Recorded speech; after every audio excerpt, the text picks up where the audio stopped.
Next. Good morning.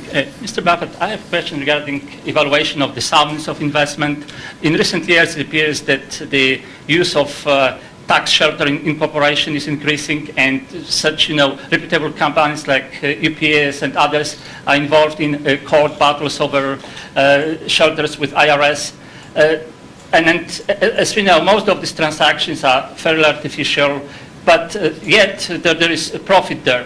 From the investor perspective, do you think it's beneficial for investor that the company that they invest are involved in those shelters? And if so, do you think it would be helpful if those transactions are disclosed in statements, meaning the notes to statements?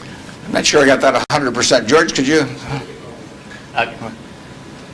I will repeat. Earl, did you? Shortly.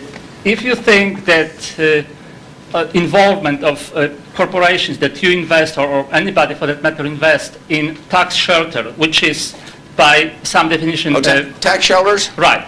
I've never used one. I'm not saying so. I'm asking if you know that a corporation is involved in such activity that is beneficial in short term, would you think that that's helpful for investors?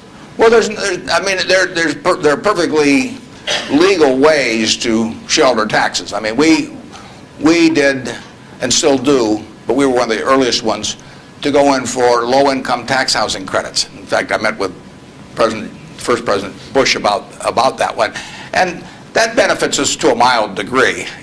It's not a big element of Berkshire. I mean, it's peanuts in terms of Berkshire's overall value, but it is a congressionally ordained tax benefit. I wouldn't call it exactly a shelter. It's a tax benefit that Congress has decided they're willing to offer businesses, and because they think it's the best way to generate low-income housing. So we participate in something, but it's not a big factor in what we do. And but there's nothing wrong with that. And then if you get into tax evasion, I mean, that's a whole different game. At that point, they ought to go to jail.